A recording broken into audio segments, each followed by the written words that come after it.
Si tu penses que tu es sur le point de divorcer, je te conseille de bien regarder cette vidéo jusqu'à la fin avant de prendre ta décision. Bon, enfin, sincèrement, j'ai procrastiné cette vidéo depuis des années. C'est pas parce que je veux pas la faire, mais c'est parce qu'à un moment donné, j'en ai assez de parler de divorce. Et je sais à quel point mon expérience pourrait aider des gens, je le sais. Vous savez, je suis vraiment dans le mindset de Hort comme la Kbira, votre grande sœur, etc. Et du coup, j'aime vraiment donner des conseils quand je le peux, de par mon expérience et de par mon avis personnel. C'est des opinions personnelles, ce n'est pas la science infuse, ce n'est pas appliqué à toutes les expériences, ce n'est pas appliqué à tout le monde. Ça dépend de ce que vous vivez, des circonstances, des personnes, de l'environnement, de la culture, des traditions, etc., etc.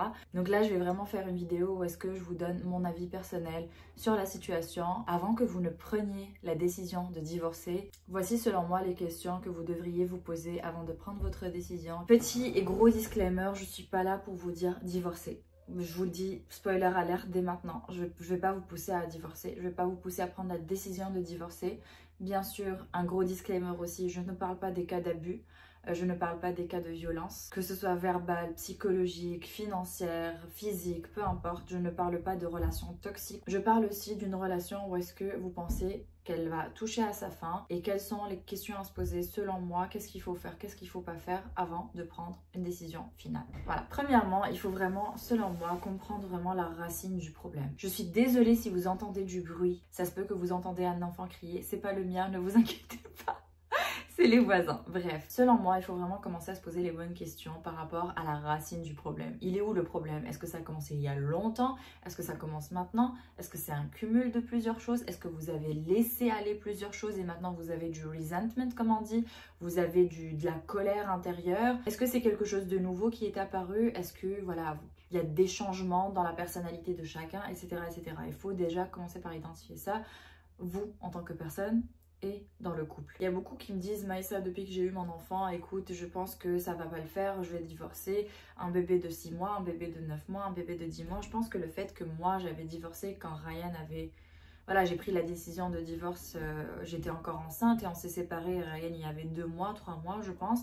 Et donc le divorce s'en est suivi. Mais ça veut pas dire que tout le monde peut faire ça. Absolument pas. Et vous n'avez pas idée à quel point c'est difficile cette étape-là, et je ne veux pas que vous preniez la décision à la légère, parce que la décision de divorcer, ça change une vie. Que vous ayez des enfants ou non, ça change une vie. C'est une personne avec laquelle vous avez passé plusieurs années certainement. C'est une partie de vous que vous devez laisser aller. C'est pour ça que je fais justement cette vidéo, c'est pour vous remettre un petit peu sur terre. Parce que si vous pensez qu'il y a meilleur ailleurs et que vous pouvez trouver mieux, comme je le vois tout le temps sur les réseaux sociaux, don't settle for less, blablabla. Je vous ai pas demandé de settle for less. Là, je m'éparpille de la ligne directrice de ma vidéo, mais il faut absolument que je vous le dise. C'est pas...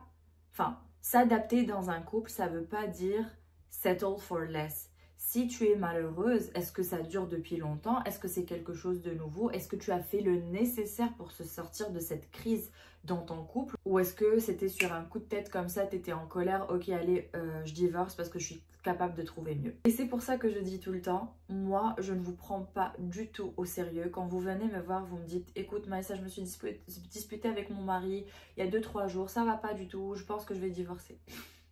Je vous prends pas au sérieux, je m'excuse. Si dans un an,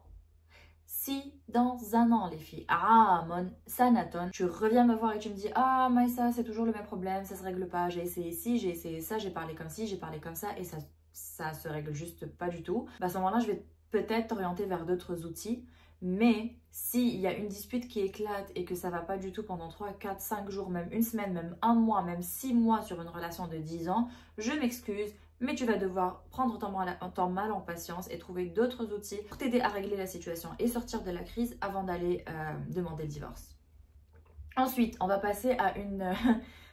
Moi je dis c'est la clé, et on le dit toutes, c'est la clé, mais c'est la chose la plus difficile. On s'entend très bien, la communication, guys.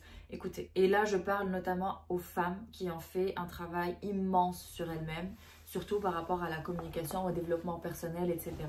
Si vous êtes le genre de femme qui a vraiment avancé, qui a fait un growth énorme dans la communication, qui sait parler je au lieu de tu, arrêter de blâmer, pointer du doigt, parler des émotions, parler calmement, ne pas crier, ne pas faire des trucs toxiques qu'on a eu tendance à faire. Bref, si tu es ce genre de femme-là et que l'autre personne n'est pas à ce niveau-là, je comprends à quel point ça peut être frustrant. ça peut être décourageant, ça peut enlever toute motivation de vouloir travailler en fait sur la relation en tant que telle, tout simplement parce que c'est super difficile. Imagine toi, tu mets tous les outils en place pour communiquer calmement et de courtoisie, dans le respect et d'employer les bons mots et de réfléchir aux termes, bref, et l'autre personne, bah, elle t'attaque, elle te blâme, elle te pointe du doigt, elle crie, elle, je sais pas, elle se renferme sur elle-même, elle se retire, elle met fin à la conversation, elle sort, etc. Bah, je peux comprendre à quel point ça peut être difficile. Mais il faut pas lâcher. Faut pas lâcher si tu l'as fait une fois, deux fois, trois fois. Moi, je fais partie de celles qui vont te dire, tu essayes. Tu claques pas des doigts comme ça et tu pars. Vous allez le voir très souvent. La nouvelle génération en ce moment, ils ne veulent fournir aucun effort dans la relation pour qu'elle fonctionne. Il faut aussi s'adapter à son interlocuteur. Si ton interlocuteur ne comprend pas la façon avec laquelle tu parles, peut-être tu devrais t'adapter à sa façon à lui. Parle-lui dans des moments où il est vraiment propice à t'écouter, à t'entendre. Ne viens pas après une journée hyper fatigante au travail, il tourne la clé dans la porte et là tu es, écoute, il faut qu'on parle et... C'est normal à ce moment-là qu'il va peut-être se retirer, il va peut-être pas vouloir parler, il va devenir avoidant, il va t'éviter, il veut rien savoir de tout ça. Bref, c'est quelque chose qui arrive très souvent. Sincèrement, choisis tes moments, sache parler, il faut essayer la communication. Tu ne sais pas communiquer, renseigne-toi, prends des cours, regarde sur ChatGPT, regarde des vidéos YouTube. Moi, je m'en fous, il faut que tu saches comment communiquer. Et Brabi, une réflexion super importante par rapport à ça.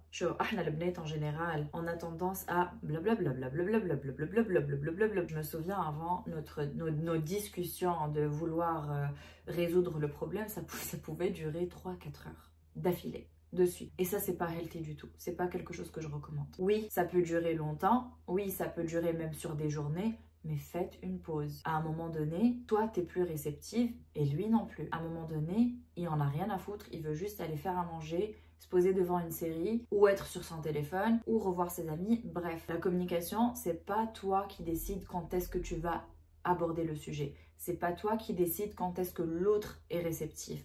Donc, ça déjà en lui-même, c'est tout un gros sujet. Donc je vous en supplie, apprenez à communiquer. Pas la bonne communication du style la communication dans un couple. Et même si l'autre personne, elle n'est pas sur la même longueur d'onde que vous, c'est pas grave. On va essayer de s'adapter, on va essayer d'utiliser les bons mots, on va lui parler avec son love language.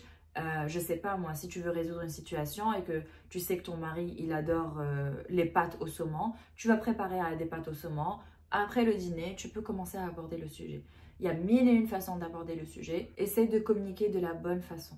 Ne me dis pas, ah j'ai essayé de lui parler 1001 fois, il écoute rien, il veut rien savoir. Peut-être que tu lui as pas parlé de la façon avec laquelle il aimerait être sollicité.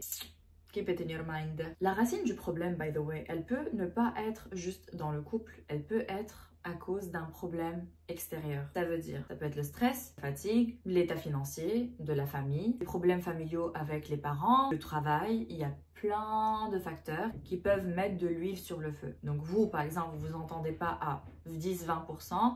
Avec tous ces facteurs extérieurs-là, il y en a un qui prend trop d'ampleur et qui va mettre de l'huile sur ce feu-là, qui va prendre de l'ampleur, etc., etc. Et c'est un cercle vicieux. Posez-vous et dites-vous, est-ce que c'était comme ça quand on était bien moins stressé, avec plus d'argent, quand on n'avait pas ces problèmes de famille, de parents, de beaux-parents et je sais pas quoi? Est-ce que c'était autant stressant avant les enfants? Est-ce que c'était autant stressant après les enfants, etc. Posez-vous la bonne question, est-ce qu'il y a des facteurs externes qui sont en train d'augmenter la température ou est-ce que c'est vraiment purement vous? Tout ça va vous permettre de savoir vraiment si c'est des problèmes passagers, c'est des émotions que vous ressentez de façon passagère, que si dans 6 mois je viens vous voir, je vous demande est-ce que vous êtes dans la même situation ou non, vous allez me dire je pense pas, ou c'est vraiment quelque chose de profond qui est là, vous sentez que c'est pas prêt à partir ou qui est là depuis longtemps. Et que bien que les facteurs externes changent, bien que vous essayez de communiquer, etc., le problème, il est encore là. À ce moment-là, il faut passer à la deuxième étape, les conséquences.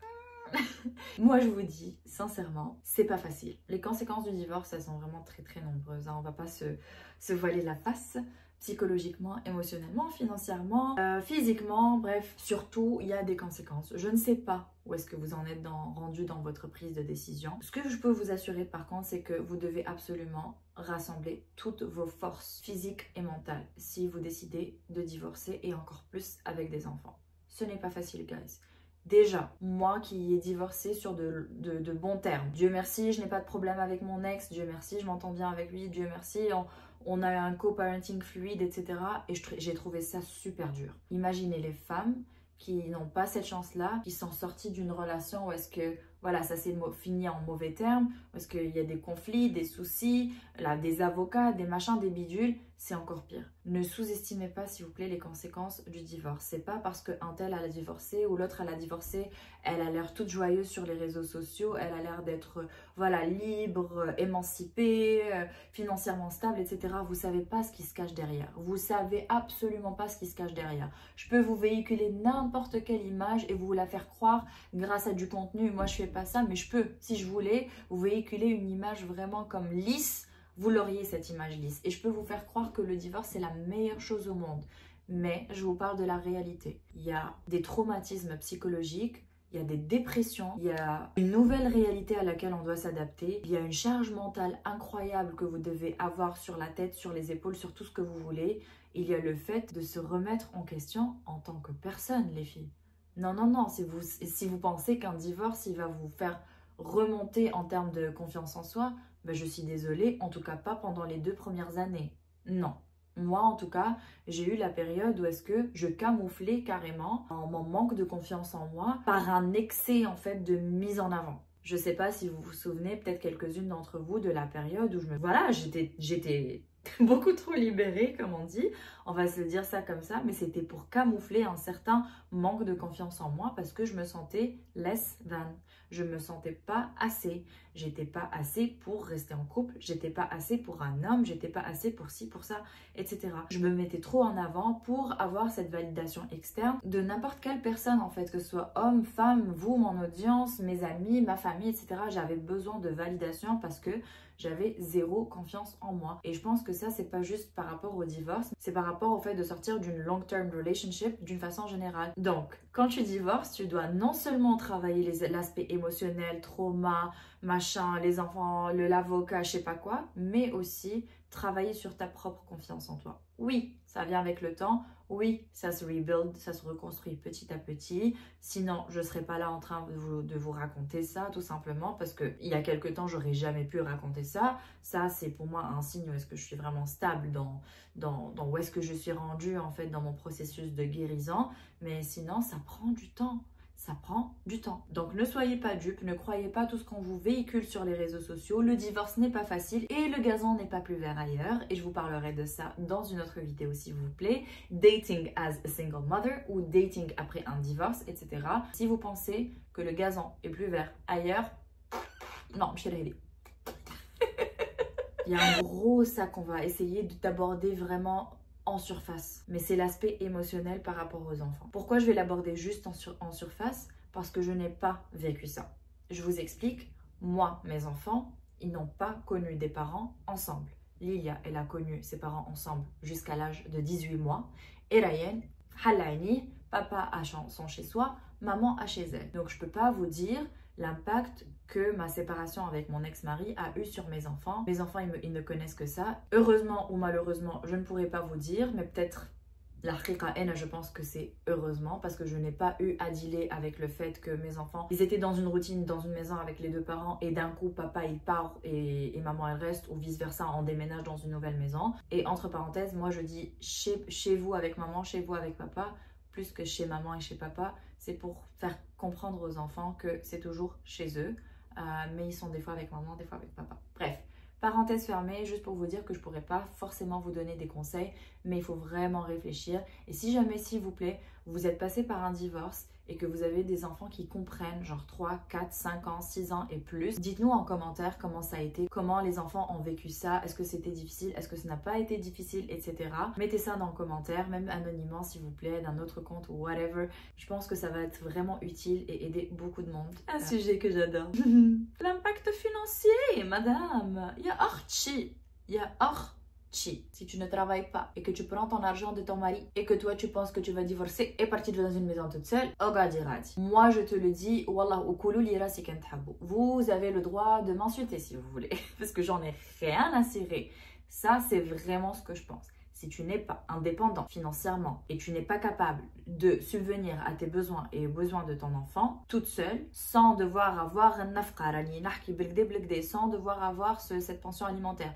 Si tu meurs de faim, toi et ton enfant, si le gars il n'envoie pas la pension alimentaire, tu n'es pas en mesure de divorcer. Je suis désolée. Prends 1 an, prends 2 ans, garde ça, le divorce dans un coin de ta tête, travaille sur ton indépendance financière, get a job, fais un business, je sais pas, travaille en freelance, fais ce que tu veux, mais s'il te plaît, tu ne sors du domicile familial, tu ne demandes le divorce que si tu es capable de subvenir à tes besoins et aux besoins de ton enfant toute seule sans la pension alimentaire. Parce que pour moi, et je dis bien pour moi, et ça c'est mon avis personnel, et si ça vous dérange, vous pouvez juste cliquer off la vidéo, que la pension alimentaire, si vous la prenez, ou je vous ai déjà dit pourquoi moi je la prends pas, mais si vous la prenez, c'est une aide. Ça ne doit pas être le centre de ton revenu maintenant que tu es avec ton enfant toute seule. Ça veut dire si tu décides de divorcer et que tu penses que tu vas être une maman au foyer qui ne travaille pas et qui dépend uniquement de la pension alimentaire que son ex-mari lui envoie, je suis désolée, tu n'es pas prête à divorcer. Take it or leave it, ça c'est mon opinion. Je sais ce que pense la religion, je sais ce que pense la loi, je suis très bien renseignée sur ça. Mais moi, de par mon expérience, peut y arriver n'importe quoi dans la vie. S'il décide de ne pas t'envoyer l'argent, tu vas le traîner en justice. اقعد اجري وراه في المحاكم برا اعمل قضيه في النفقه برا ندير شنو وانتر طون ولادك هما اللي باش يتمرمدوا وانت اللي باش تتمرمد. C'est pas facile d'aller dans le juridique, c'est pas facile de faire appliquer la loi. Donc si tu n'es pas capable de subvenir à tes propres besoins toute seule, s'il te plaît, prends 1 an, prends 2 ans, remets-toi sur pied. اللي هو حتى صنعة حتى نجارة حتى خياطة اللي تحب بركة كان معاش نجم مخنوقة تحب تطلق برا امشي اخدم اللي يجي اعمل تفتوفه في مكتوبك عندك شهريه تدخل لك كي الناس الكل مستوره كيما نقولوا تبداش عايشه في حكه في نص بيت في استوديو تاكل في الخبز والماء وكعبتين ياغورت على لولدك كل يوم خير ملي تطلق وتعمل على البونسيون اليمونتير النفقه نتاعو. Voilà, c'est quelque chose de super important. On ne vit pas, on ne vit plus. On ne vit pas ou on ne vit plus. Je ne sais pas où est-ce que vous vivez, mais on ne vit pas ou on ne vit plus dans une société comme musulmane, purement islamique, où est-ce qu'il est obligé de t'envoyer l'argent et de payer pour ses enfants et blablabla, bla bla bla, sinon Rabbi باش يتحاسب بالجلد. ماهوش باش يتحاسب بالجلد، باش يتحاسب بالقانون توا، والقانون حب اللي حب لك باش تجري. Il y a des failles malheureusement et tu peux pas garantir, tu peux pas jouer avec ça. Surtout pour celles qui ont un revenu restreint, qui peuvent pas se permettre de louer un nouvel appartement, qui peuvent pas se permettre de faire les courses, etc. S'il vous plaît, ne vous aventurez pas. Parce que divorcer avec 0 argent, déjà même légalement, tu peux pas garder ton enfant, tu peux pas le nourrir, tu peux pas cover his basic needs. Tu lui achètes les bases, les nécessités. Comment tu veux qu'il thrive, comment tu veux qu'il grandisse dans un milieu où est-ce qu'il est bien couvert, ou mastour, ou يعيش بالكدا. خمم مليح، خدم باش تعمل liberté financière نتاعك، ومن بعد ciao. Pour résumer la vie après le divorce, si vous voulez quelqu'un qui est de l'autre côté du mur, écoutez, il y a beaucoup d'avantages et beaucoup d'inconvénients. Moi personnellement, je savais que j'avais besoin de ça parce que j'avais les outils pour, je savais que j'avais la force mentale pour, je savais ce que je voulais, où est-ce que je m'en allais, j'avais une vision claire et j'avais de l'argent. Si vous pensez que c'est le monde des bisounours tel que beaucoup de gens malheureusement vous essayent de faire croire à travers les réseaux, I'm sorry, it's not. Ensuite, j'ai envie de vous poser la question, avez-vous tout essayé, guys? Avez-vous tout essayé? Il y a des outils que j'ai fait. On a essayé la thérapie de couple, ça n'avait pas marché. J'ai essayé d'aller à un psy moi-même. Voilà, ça m'a aidé sur le plan personnel, mais pas du tout sur le plan de couple. J'ai fait intervenir la famille. Voilà, on a eu du soutien, on a eu du support, etc. Ça, c'est des outils que vous pouvez essayer aussi, dépendamment de votre situation. Je ne dis pas que ça marcherait pour tout le monde. Il y a des hommes qui sont, ou des femmes, qui sont archi contre la thérapie de couple. Si l'un ou l'autre n'est pas ouvert, oubliez ça. Faire intervenir la famille aussi à un certain degré, to a certain extent, comme on dit, à un certain degré, parce que je sais qu'il y a des familles qui vont se ranger toujours du côté de leur fils ou de leur fille. Par exemple, votre famille va se ranger de votre côté, la famille du mari va se ranger du côté du mari, etc. Mais essayez, je pense qu'il y a toujours quelqu'un dans la famille qui est quand même assez mature et stable pour faire l'arbitre peut-être et remettre un petit peu les pendules à zéro. Ce n'est pas l'idéal, je connais des gens où est-ce que faire intervenir la famille, ça a été en fait de l'huile sur le feu, ça fait empirer les choses, etc. Mais vous connaissez mieux votre famille et vous savez exactement si ça va améliorer la situation ou non. Si vos problèmes viennent vraiment de pression extérieure, environnementale, stress du travail, des enfants, etc. en bon québécois et que ça dure depuis très longtemps, raise the warning flag et dites voilà, on va partir en vacances, en voyage, peu importe, même si vous n'avez pas d'argent, trouvez-vous même une petite rerba pas loin d'ici ou on faire à 2-3 jours, essayez d'évacuer le tout, faites le maximum de 1 à 1 la haqiqa, et peut-être que ça va régler les choses parce que l'intimité c'est important. Mais si ce côté-là est mort, donc peut-être que si ça n'a pas marché de tous les côtés, bah essayez ce côté-là. Je dis ça, je dis rien. On essaye de faire en sorte de trouver d'autres solutions, de résoudre le problème, etc. Et finalement, on se rend compte ou pas que le divorce est nécessaire. S'il vous plaît, je tiens à le redire parce que je trouve que c'est super important. Ici, je ne parle pas des cas de maltraitance physique, morale, de l'abus financier, de l'abus émotionnel. Je ne parle pas de ça. Ça, c'est vraiment la porte de sortie directe. Zéro tolérance avec ça. Le divorce, il est nécessaire quand tu as vraiment tout essayé pendant longtemps. Et je vous dis pendant longtemps. 1 an. Je pense que 1 an, tu essayes et tu travailles sur ta relation avec ton conjoint, avec ton mari. Et si après 1 an, il n'y a rien qui s'améliore, c'est toujours les mêmes problèmes. Et que la racine du problème, c'est vous deux. Et que les problèmes que vous avez ne sont pas malheureusement résolvables après toutes les tentatives que vous avez faites, bah à ce moment-là, je pense que le divorce, il est nécessaire. Et grosse parenthèse ici, moi, je prône le bien-être de la femme. Mais je n'ai pas envie qu'on vous mente. Moi, je veux que toi, tu sois heureuse. Et j'ai pas envie que tu penses que quand tu vas divorcer, tu vas être sûrement heureuse. Il y a 1001 femmes qui divorcent et qui est malheureuse et qui le regrettent à la fin et que toute la famille explose et que les enfants en souffrent, etc. et qui le regrettent, mais elle n'osera jamais le dire parce que pour elle, vu qu'elle est sortie de cette relation-là, ça doit être la liberté, ça doit être quelque chose de bien, donc fake it till you make it. Moi, je vous encourage vraiment à prendre votre temps avant de prendre la décision. Parce que les émotions, ça fluctue. Si vous voyez que vous êtes la seule à faire des efforts, s'il y a 0 effort de l'autre partie, si vos efforts ne sont même pas respectés, si vous n'êtes pas respecté, si vous voyez que vous êtes en train de ramer, de nager sur place, à ce moment-là, peut-être que le divorce est la meilleure option. Encore une fois, je vous encourage vraiment à sortir d'une relation où est-ce que vous êtes malheureuse, mais si vous êtes malheureuse pour de vrai. C'est pas être malheureuse de passage, c'est pas malheureuse en me comparant à ma voisine ou ma cousine, c'est pas malheureuse parce que je pense que mon mari, il est moins bien que l'autre mari, parce que l'autre mari, elle a montré sur les réseaux sociaux qu'il lui a acheté une voiture, qu'il paye pour tout, etc. Repense à tes fondamentaux. Je pense vraiment que chacune d'entre nous a ses non négociables et je pense que chacune devrait aller voir les non négociables un par un et évaluer la situation en fonction de ça. Ensuite, j'ai pas envie de parler en cas de tromperie, en cas de trahison, etc. parce que c'est du cas par cas. Il y a des trahisons où est-ce que certaines femmes, elles vont accepter, d'autres femmes non. Il y a des femmes qui reviennent après des tromperies, d'autres femmes non. Ça, c'est vraiment du cas par cas. Mais moi, je veux parler de ce sujet d'une façon générale et je veux vraiment vous faire comprendre que ce n'est pas quelque chose à prendre à la légère. Prenez au moins 1 an pour réfléchir à la situation. Dites-vous si dans 1 an, je veux toujours divorcer, ok, je le fais. That's it. Et je suis sûre que pendant cette année-là, tu vas pouvoir travailler à faire en sorte que cette relation soit à son potentiel maximal en fait. Je veux pas voir des femmes divorcées juste parce qu'elles pensent qu'il y a 1001 hommes qui les attendent en bas de la rue pour se marier aujourd'hui. Ça c'est un mythe. Ça c'est un mythe. Ça n'existe pas, c'est pas la réalité.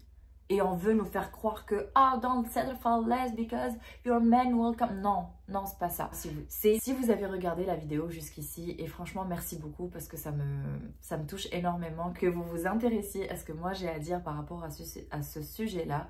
Dites-moi quels sont les signes selon vous qu'un couple ne peut plus, ou un mariage plutôt, ne peut plus être sauvé. Que c'est fini, nada, bah, mché.